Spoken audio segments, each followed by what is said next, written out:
Hello, Cho. Let's see the question. In the following questions, a statement of assertion is followed by a corresponding statement of reason. Of the following statements, choose the correct one. Option A, both assertion reason are correct and reason is the correct explanation of assertion. Option B, both assertion reason are correct but reason is not the correct explanation of assertion. Option C, assertion is correct but reason is incorrect. Option D, assertion is incorrect but reason is correct. तो assertion क्या देख लेते हैं. In equation F is equals to Q E vector plus V cross V vector when V is equals to 0, any force on the charge must arise from the electric field term E alone. Reason, to explain the existence of the induced EMF or induced current in a static conductor kept in a time varying magnetic field, we must assume that a time varying magnetic field generates an electric field. So let's see the key concept of this question.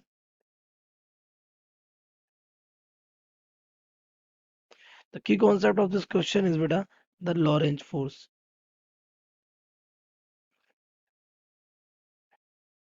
What is Lorentz force? The force that is combinedly act on a charge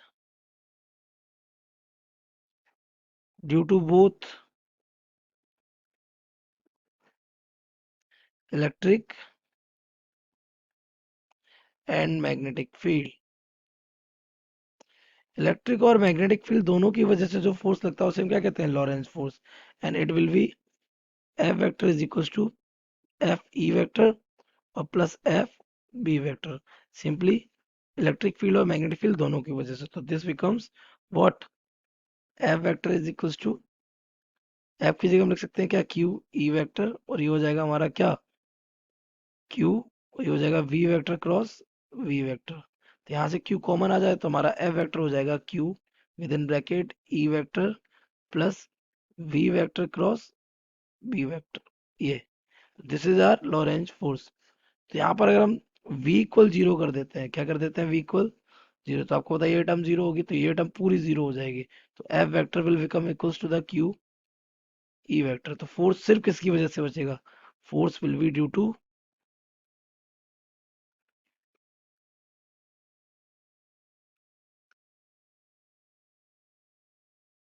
E vector only. Okay. तो हमारा जो assertion है वो कैसा हो गया, correct हो गया. वो क्या कह रहा है, ई अलोन. नाउ रीजन, क्या कह रहा है, एग्जिस्टेंस ऑफ ईएमएफ और alternating current, sorry induce current in static conductor kept time varying magnetic field. तो वो क्या कह रहा है, इट इज सेइंग दैट हमारे पास एक कंडक्टर है, उसकी वेलोसिटी कितनी है, जीरो, बट यहाँ पर जो मैग्नेटिक फील्ड है उसकी वैल्यू कैसी हो रही है, चेंज हो रही है. तो yes, changing magnetic field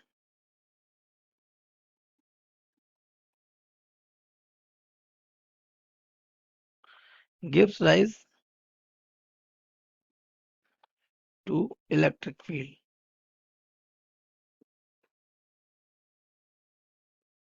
due to which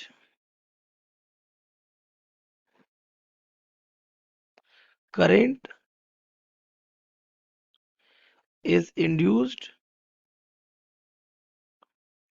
in stationary conductor.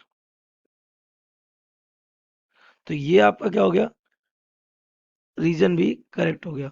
और कहीं ना कहीं इसी की वजह से इसमें क्या, इलेक्ट्रिक फोर्स का यहाँ पर रोल बन रहा है, तो इसलिए रीजन जो है वो असर्शन का कैसा है, करेक्ट एक्सप्लेनेशन. तो हमारा ऑप्शन ए क्या हो जाएगा, correct. So we can see the correct option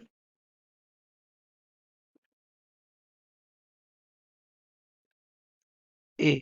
I hope you have understood it well. Best of luck.